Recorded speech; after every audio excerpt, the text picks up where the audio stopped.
welcome to the show. Welcome to Different Dadpreneurs, Ryan. Thanks, Um, Fife.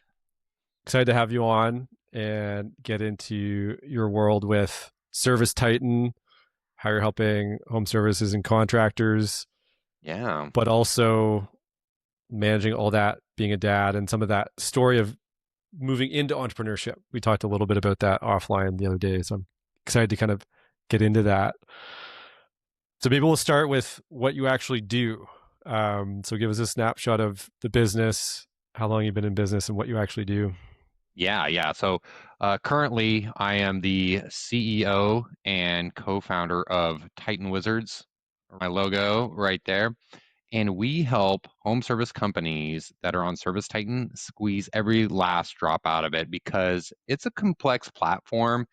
And as an operator, you've got enough on your plate. You've got too many hats already, and making sure that you're dialed in and your staff is dialed in and everything is running correctly as it should, and you're getting the best ROI out of ServiceTitan. Like it's something that most operators can't do on their own.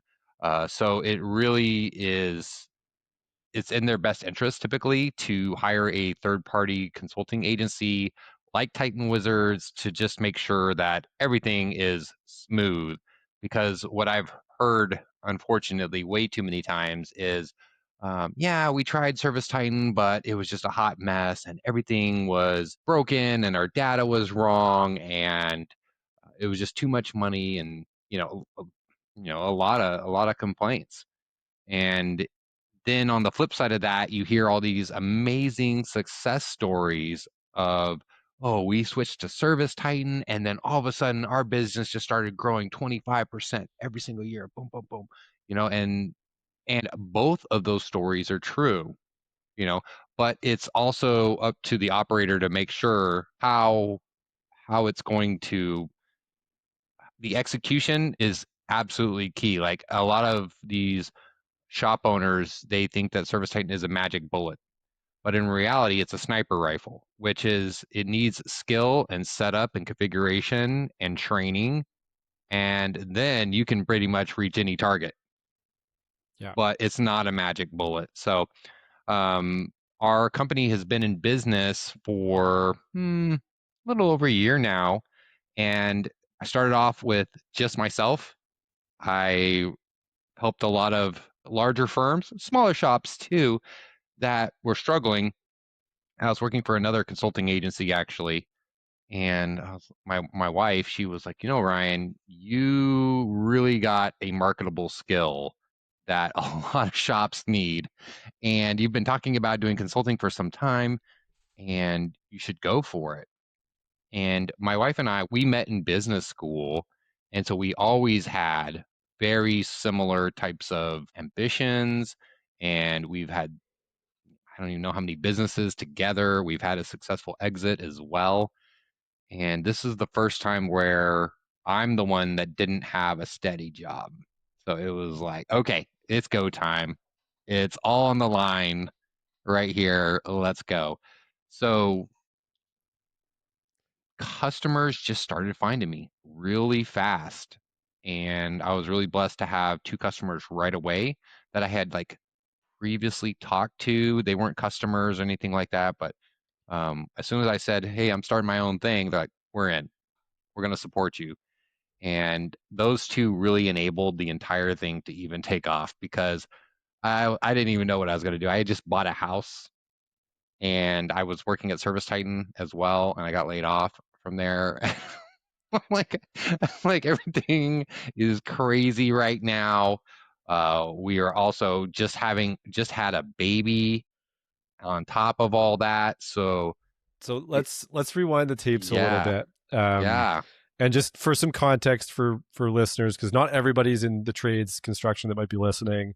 Okay. Um, so maybe just very high level, like what is Service Titan for somebody that doesn't know, just so they have some context into what we're talking about. Yeah. ServiceTitan is, I would dare say, the field management system of choice for trade companies. Now, there's other competitors out there, but ServiceTitan is the most preferred one. It's not the easiest, it's not the most accessible, and it's not the cheapest. So smaller shops typically won't go to that, but larger companies and companies that are wanting to become a lot larger, they invest in ServiceTitan because one, you can manage all your field operations in that, obviously. Then you can also manage all your office operations minus accounting. And then you can also streamline your inventory and procurement processes as well. And so basically it's an off-the-shelf, all-in-one solution for trade companies. Yeah, gotcha. Cool. So that, just wanted to like make sure we address that because some people might be like, Service Titan, I have no idea what we're talking about here, just to have some context. Sure. Um, so maybe not quite yet, but I want to get back into like that period where you just left Surface Titan, you try to figure this out, you just had a kid, like that's a whole component, and we'll talk about that. But you also said that you've worked in some businesses with your wife, you've had an exit. Mhm. Maybe let's rewind just a little bit to get a tiny bit of that backstory of what that was like and what that business that you were involved in was. That particular business was a false eyelash company, and I know way too much about false eyelashes that any straight man should know. And it started off, I wanted to support my wife. She was very much into the beauty space at that time. So we're talking about 2013, 2014 is where it was really starting to ramp up on like Instagram. And we had already done a couple of like private label type of businesses. And we ran into several issues with those. We kind of just shut those down. But with the false eyelashes, we're like, hey, it's cheap, it's reusable. There's no electrical components. I mean, it checked so many boxes, and we created this really premium brand. And we even flew to China and met the vendors, and we saw the entire process. And we developed this brand, and it was only on Amazon at first, and it just started taking off. Women loved these eyelashes. And I mean, we on purpose, like we picked the best ones that we could possibly find. And I mean, we were charging $15 a lash, like per set. And my wife was like, I've never paid $15 for a lash, but I think that this is something that we could really offer. I'm a firm believer in offering a premium service. I never want to compete on price, kind of like race to the bottom type thing. Mm-hmm. And so it got to the point where we lived in this little apartment. It was just a one bedroom. And I mean, you couldn't go anywhere in this apartment without seeing eyelashes, like boxes and boxes of eyelashes, just everywhere. I'm talking tens of thousands of them because we started doing some pretty good volume on this, and it was all on Amazon, man. And so basically, we put that business up for sale and sold it right before COVID. Cool. And we're going to get into a lot of different things today. But what was that like going through the process of selling that business? What was maybe the hardest part or maybe the most surprising part of that process for you? I was surprised at how easy it was. So Really? that might be a shock to everybody else, but here's why it was simple, right? Because as an FBA business, is fulfillment by Amazon, like we were sending all this stuff to the warehouses to Amazon to fulfill, right? So it's pretty much an all-in-one process. Now, Amazon takes a big cut, but you're selling your product on there and they do all the work. The broker that we used was called Empire Flippers at the time. I'm not sure if that's still their name, but they basically had a process that walked us through every single thing, right? And because everything was on Amazon, everything was verifiable. Like there was no funny stuff that we were able to do or could do or anything like that. And they vetted the potential buyers as well, and they facilitated the entire escrow process as well. And so, I mean, we had several offers within a month of placing the business for sale, and then I think we closed a couple weeks later. Wow. cash in hand. So I Very, mean, I was very like, this. different story of selling a business than I've heard and I've experienced as well. So that's super cool. That's awesome. And just out of curiosity, like what size business, what kind of revenue were you guys doing, if you don't mind sharing? You can say you don't um, want to as well. we were doing several $100,000 a year on that Nice. company. Yeah. And is that something that people would buy consistently? Like a consumer would just go in, they'd buy more. Like it's not just like a one off. They buy it and then it's done. That was one of the best parts as well, is that we fit very nicely into the subscribe and save model on Amazon. And so every 2 weeks, typically, we would send them another box or two boxes. If you wore them every day, they'll probably last you a week before they start to fall apart. So, I mean, 15 bucks a week for, your favorite eyelashes, a lot of women are willing to pay that. And the recurring purchases, man, that was huge. Because it's hard to get a customer. It's hard to get them to try it out once, especially something that's expensive. Mm-hmm. Yeah, super cool and very different from what you're doing now, which I love. It's Um, not even close to what I'm doing now. so you had that business with your wife. Tell me how you got into doing what you're doing today. Again, just kind of high level, giving a snapshot of that journey. Yeah. So, I've my background is a kind of a mixed bag. I started off in technology implementation for a couple of different companies. One was like educational software, like registration software, where they kind of gave me some of the basic tech tools that I would need later on in my career. And it was a struggle because I had just graduated college and I moved to Austin. I'm like, hey, I was in Fresno. The unemployment rate for new grads was horrible. And we're like, hey, we just need a change. We moved to Austin, and I mean, it was rough there too. Like, nobody would give me a chance. And finally, this one little company, like, okay, we're going to teach you. And then I worked there 2 years, which is what I agreed to do when I got hired. And then through a friend, he goes, hey, if you do that, you can come work for us. And it was a company called Procore. And Procore at the time was only 400 people based in like the Santa Barbara area. I was part of the initial Austin office, and that continued to grow very quickly. I mean, Procore has gone and IPO'd, but what that is it's a platform for like general contractors to manage large scale projects. So that's kind of like my first taste of the trades. And I had this really cushy job. I was working remote. I had moved back to California. I was up in the Sacramento area. And one day I get this call from my brother-in-law, and he goes, "Hey man, I got a job offer. I have to leave my HVAC shop in Fresno, and I have to go to LA, and I need you to come run my shop." And I'm like, first of all, I don't know anything about HVAC. Second of all, I don't know, I don't know if I want to move to Fresno as well. And plus, this was a leadership position. I mean, this was a big shop. I mean, $15 million in revenue and 70 employees. Okay, let's go ahead and do it. All right. I moved down there, and I mean, all pandemonium breaks loose. I mean, COVID hits, like we have this intense competition. I really had to let go of one of the sales folks that was driving me nuts. And he was also not converting any of the sales either. But he basically started up his own company and tried and poached a lot of the employees. So like there's all these threats happening, right? And I'm just like in the fire. I'm in the shop before the sun comes up. I'm leaving the shop after the sun goes down. Like it's me opening up the gate, right, to let everybody in and closing it at the end. And I mean,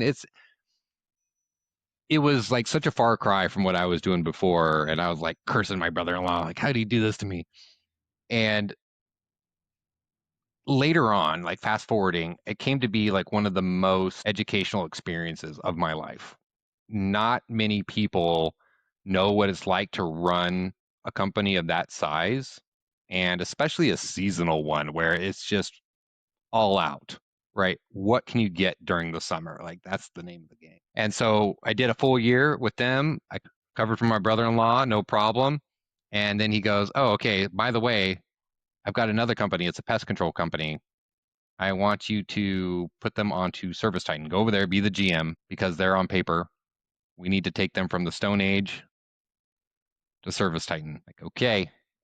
So almost a whole nother year, I'm like working on this and like switching a lot of the stuff, just a lot of business operations wise. And And did you have then, kids at this point? no, I didn't have Not any quite kids. yet. Oh, Okay. actually, you know what? I did have kids. I had a kid in the middle of COVID, October 2020. And so that was just a whole nother stressor. And we were doing a house remodel Okay. as So well. you're in the thick of the GM role at the $15 million HVAC company. Yeah, You're having a kid. It's yeah, COVID. Your house remodeling. Is yeah. there more? More variables at play? Mm, I think Yeah. those are the big ones, right? So Where so where were you at personally in all that? And how were you managing yourself through all that? I was hating my life. I'll just say that I had abs before I went in there, and I was fat boy by the end of it because I was just stress eating. I wasn't exercising. And I was inside under fluorescent lights all day long, 12 hours a day, eating junk. And I'll never forget this. One day, I'm in the bathroom, and I asked my wife to like trim my neckline, and nothing weird. She just goes and pauses and looks at me, and I'm like, "What?" She goes, "Ryan, you have a gray patch right here on the back of your neck." And I was like, "What?"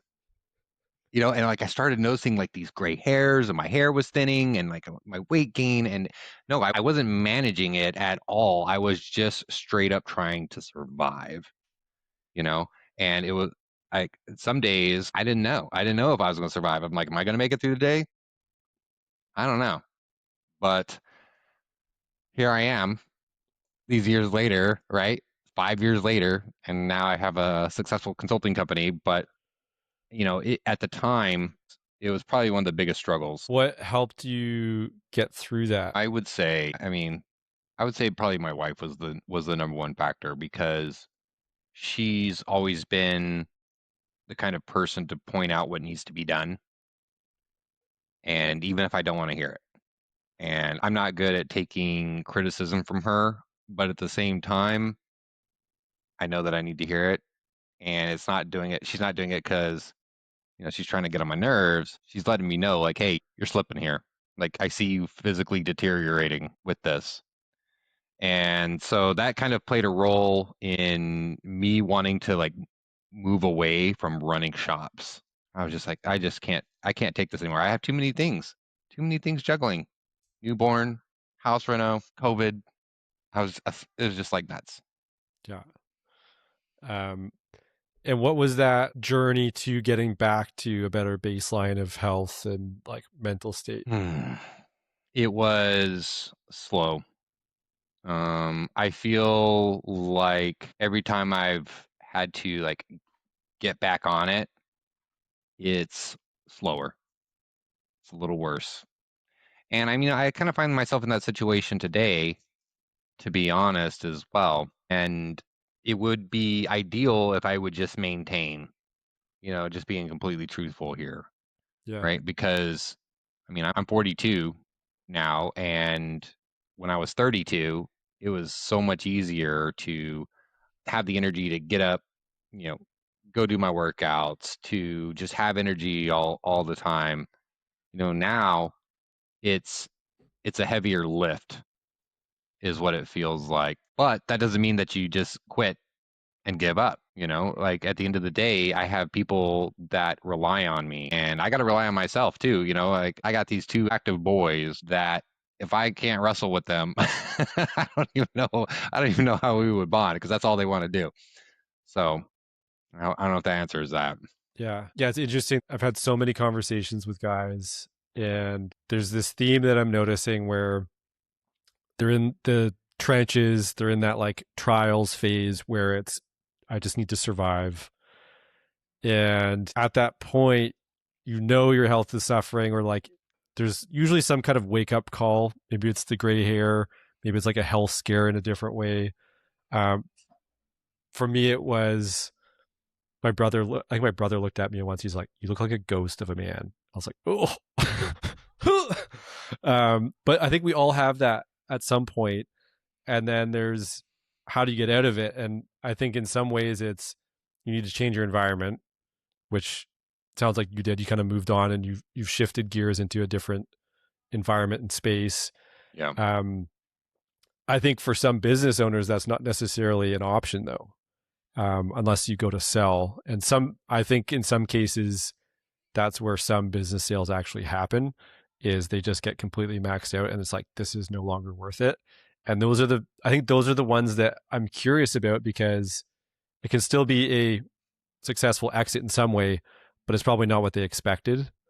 And I think there's a lot of those sales that we don't get to hear about because it didn't go as people planned, or the reasons for selling weren't what gets promoted on social media. Hmm. But going back kind of roundabout, it's like there's a process of like, how do you pull yourself out of that state of being unhealthy or in a bad spot? And I'm always curious about what that looks like and also the expectations for somebody that might be in it. Cause I think it does take a long time, a lot longer than people think to get back to a really healthy baseline. Yeah. So you're in that shop, then you went into the pest control shop, and then you got into ServiceTitan full time. Is that Yeah. the I did. I took a little break, first of all.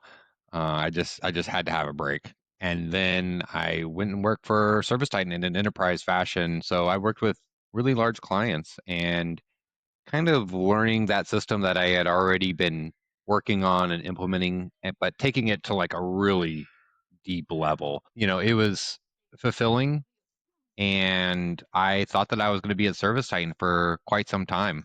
I really liked the people that I was working with, and I really believe in the product. And I see how it can improve home service companies for the better. And it like this illusion of corporate safety is just that. It's an illusion. And I mean, anybody can be axed at any time. Like my entire team was let go. In fact, 10% of the workforce was let go. And they put me on a delayed exit, thankfully, and I'll give it to ServiceTitan. They did give me a good like compensation package at the end. I mean, nothing to, get rich over or anything like that, but it was enough to like help me last a couple of months at least. So it was very kind of them. And then I got scooped up by a private equity firm that owned a ServiceTitan consulting firm. And so my job was to essentially build a solution inside of ServiceTitan for roofing roll-ups. And these were the first roofing companies on ServiceTitan. So we didn't have any kind of benchmark to use. Like everything was built from scratch.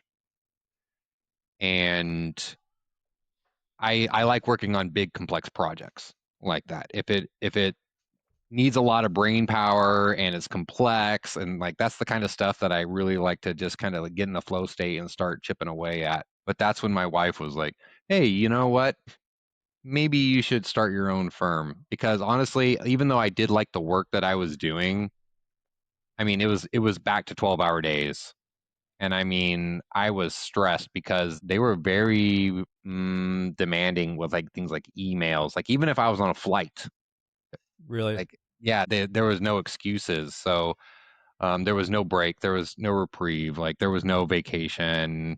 We had our second child, and I had a day and a half off, crazy? and I was like, I don't know about this, you know. So I kind of had the carrot and the stick, kind of motivating me to start my own company, and extremely grateful that we took that leap.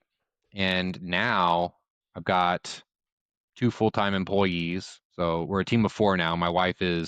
She does sales, HR, accounting, like all the administrator stuff, right? I do all of the strategy. I'm still a consultant as well. I have my own book of business. I'm the manager of the other two. And yeah, man, it's going great though. And then we try to carve out time for family as That well. was going to be my question is like, you're working with your wife Yeah. and you've got two young boys and you're like pretty early days of like building this thing.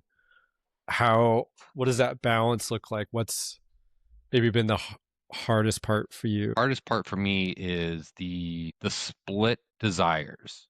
Because on one hand, I want to spend time with my little kids because they're growing so quick and I just want to like spend as much time as possible with them. And the flip side is that we also got to provide security and we have employees that count on us as well. And we also need to dedicate a good amount of time to the business, right? And so they're kind of like pulling in opposite directions. And that's been the biggest struggle for me. Now, the nice thing is that I do work from home and I can just open the door and, go say hi to them or play with them or go outside or whatever it is.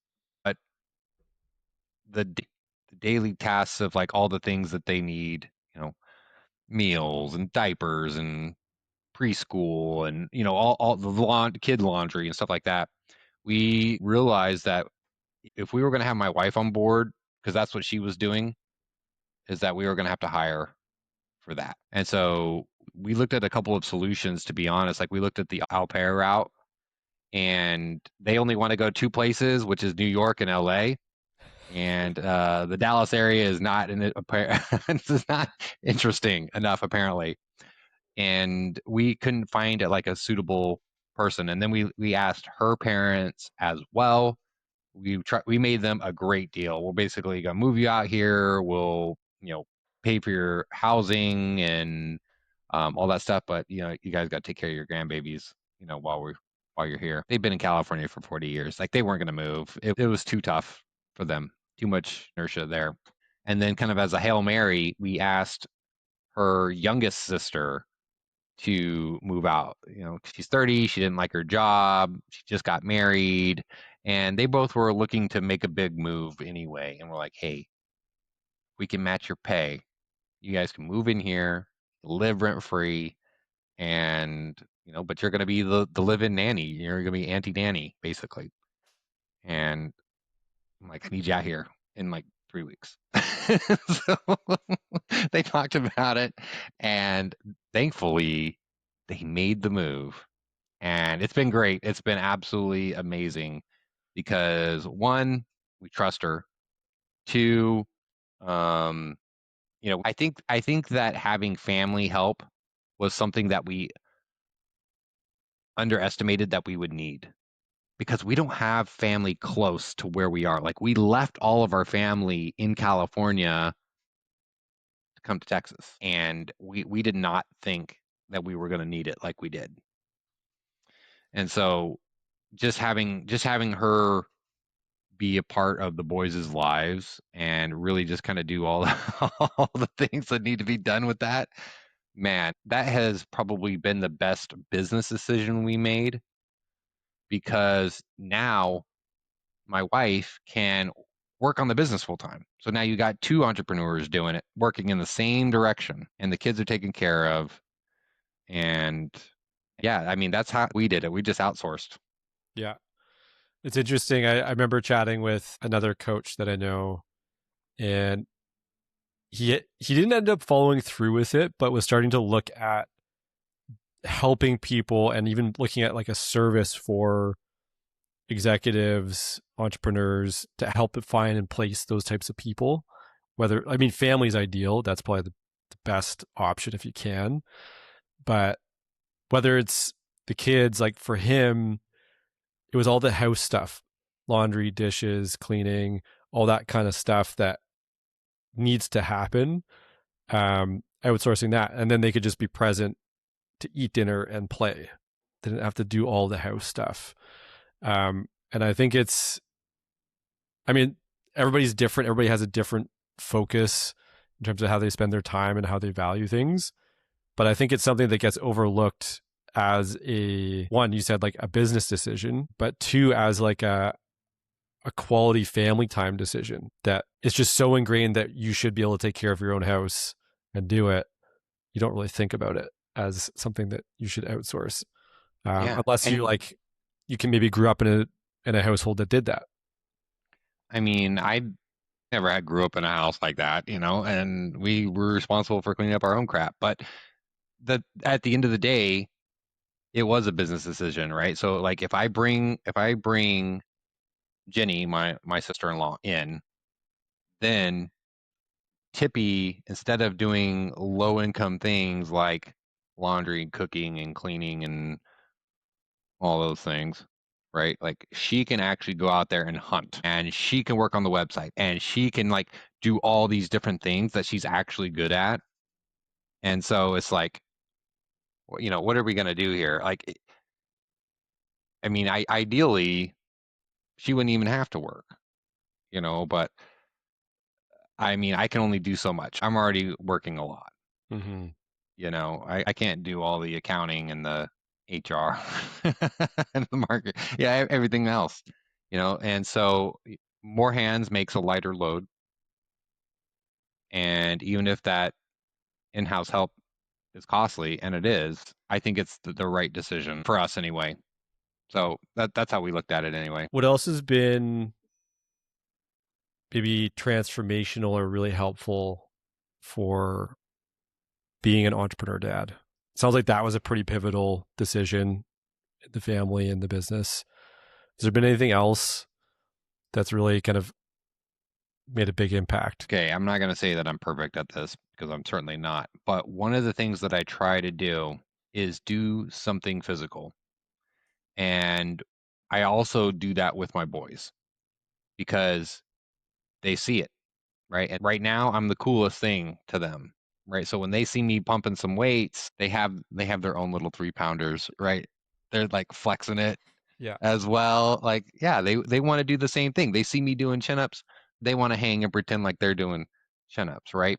And so having that just kind of be the norm in the house, I think it is a big game changer for them because it's too easy to just, turn on the TV. Here you go. Here's some Miss Rachel or some Blippi or whatever your kid's show of choice is, and just kind of leave it at that, But I think that also trying to maintain positive habits at the same time and sharing those with them, like same thing with like eating food, right? We don't eat a lot of sweets in the house.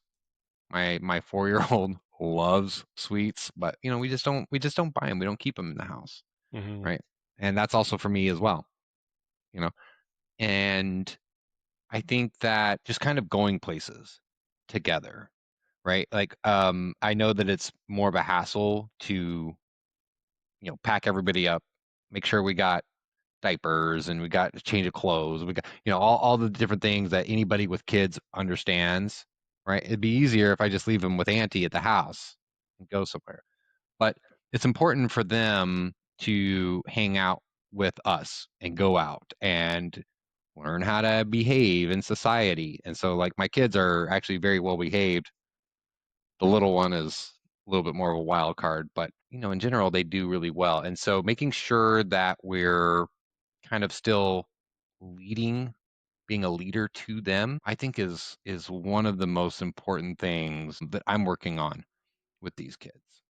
Yeah. Where else? So you're focused on showing up and modeling the behavior that you want for your kids. Is what I'm hearing in a bit of that. Where are you seeing your growth edge in terms of like maybe a struggle or that next level for you? Okay, it'd probably be my habits because your habits lead up to actions and like everything else kind of like stems from those, right? And then habits are just so easy to fall back into, and so my default habits are not very good, so it's always a struggle, and something that I got to continually work on to kind of build those micro habits, like what's the Atomic Habits, James Clear, I think it is, Yeah. right? Having that kind of mindset of not going for broke, right? Like, hey, we're just going to do like incremental habit changes, I think is one of the things that I always try to do. I don't always succeed.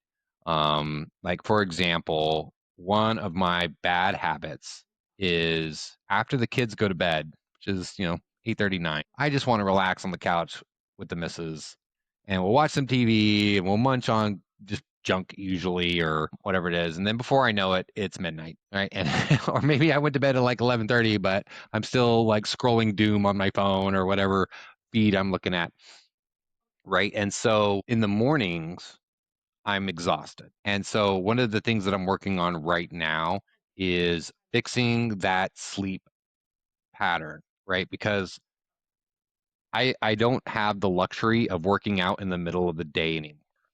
That's when I feel the best. That's when I'm the most motivated. But realistically, I've got shit I got to do during that time. I can't just work out and then shower and like carve out an hour and a half to myself. That's not going to happen.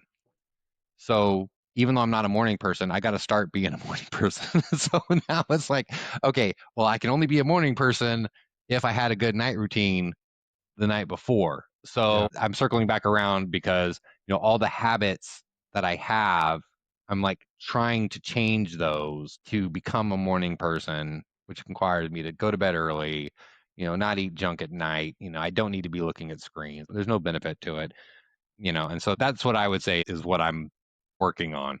Yeah. Yeah. It's funny how many conversations I've had with guys where they're like, I just need a better morning routine. And I'm like, the time we go to bed, it's like it starts before that morning. And yeah, it does, everything does stack on itself. If you get the one habit down, it makes it easier for the next habit and so on and so on. What do you find is the hardest part about getting that new habit? I talk about habits a lot. I know a lot of my clients do. It's good to be like, I need this habit, but what's helped or been hard about actually creating it and sticking to it? I don't think, okay, so there's two parts to this. One would be I I think that most people can do a behavior for a short period of time, right? Like for example, you're motivated to go to the gym. All right, so you hire a trainer, you get a gym membership. But in reality, this is like the opposite of your current habits.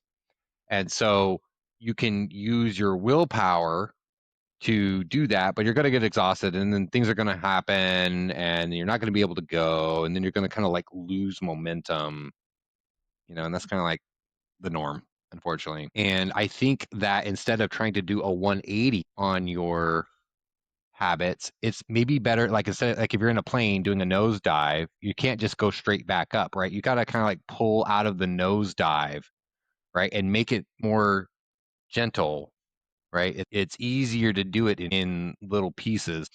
For example, right, and I applied this to my own life, is instead of like, oh, I'm going to go to the gym 5 times a week and I'm going to lift weights every single time and I'm going to run 5 miles, blah, blah, blah, right? It's like, hey, I'm going to get up in the morning and I'm going to walk around the block. And that's all I got to do. And then what I did is I created a Google spreadsheet as a Google sheet, right? Because I like tracking data. Yeah. Is I had a habit tracker, right? And so I had the habits that I wanted to start tracking, and then I had the dates, and then I had like percentage calculations and streaks and stuff like that. And so I was holding myself accountable by doing this. So I think that if you're not tracking it or making it kind of like highly visible, it's easier for it to kind of slide into the background, right? Yeah, I think that's it. Yeah. Cool. What's the biggest challenge for you that you're facing right now? The biggest challenge right now is within the business, there's certain needs that we got to fill, right? Like for example, we've reached the point where we should probably either find a salesperson, like a dedicated salesperson, or like kind of train the team or pay for some kind of lead source or something like that because to this point all of our business is all referral based, right? But I also am struggling to do things like follow-ups, right? I don't have like automated drip campaigns for that. If we had a call and he told me no, I think that I need to like follow up with you, but the reality is it just kind of gets buried under more and more things.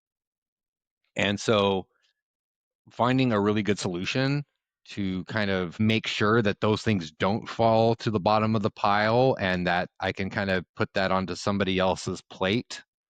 I would really like to do that.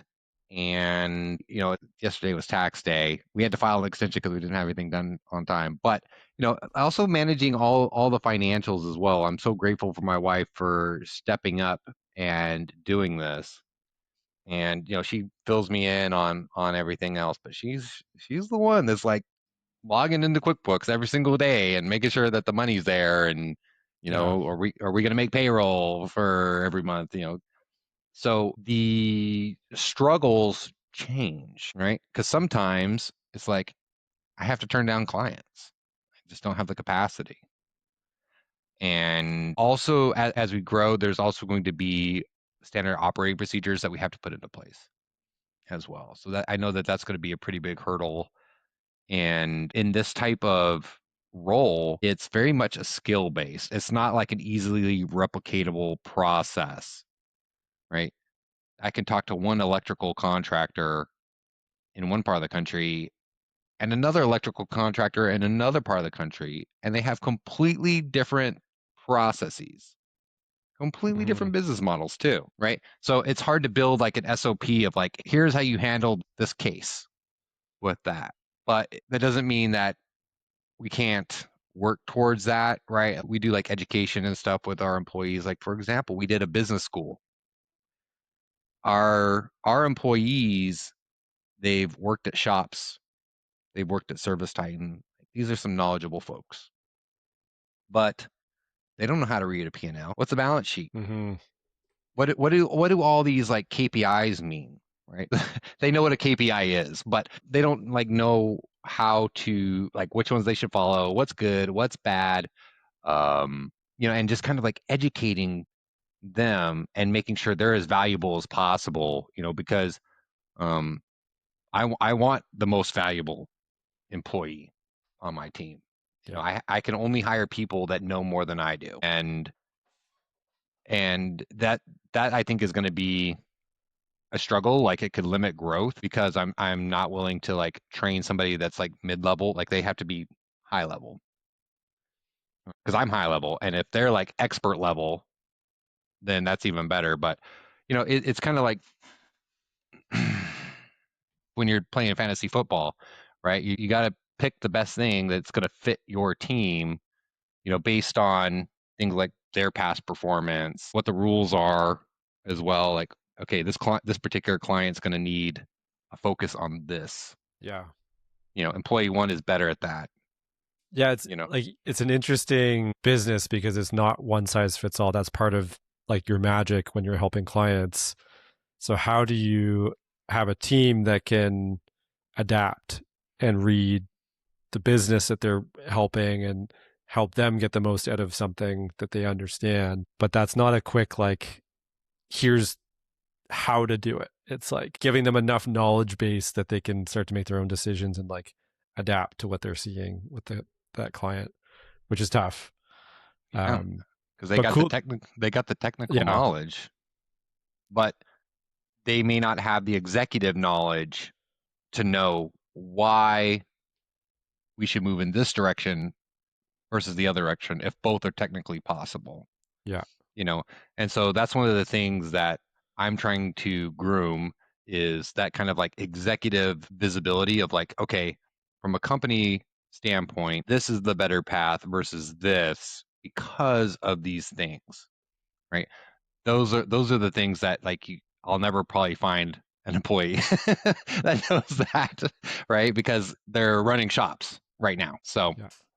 anyways, What do you want the business to look like in 5 years? good question. We set a goal at the very beginning of this year that this year we were going to have 6 consultants. So we're on pace for that. And then we wanted to have 36 accounts. So basically, each consultant would have 6 accounts that they're working with. In 5 years, that is much stickier because our thing right now is we're a white glove boutique consulting firm, right? And if you grow too big, you kind of lose that magic. And so I don't know what the right balance is going to be just yet. Like I don't want to get to 36 consultants, I can tell you that. But I mean, what is the max, right? And then with that, how can we kind of keep growing revenue without like kind of adding to the team? Like we have other things that we haven't discussed that we're working on to do exactly that. But it's also going to be a balance of my sanity and my wife's sanity, Yeah. right? It's It's going so to, it's so much like what's the game you want to play? Do you want growth and like expansion as fast as possible? Or is it family time and quality time with them? And like I think everybody's playing their own game. Oh, I think a lot of people don't know the game that they're actually playing. And the people that understand which game they're playing in terms of growth versus family time and are clear on that vision are the ones that probably win because they actually know what game they want to win. yeah. And if I didn't have two kids under 5 years old, my answer would be different. But because I do, like I don't want to hit the gas 100%.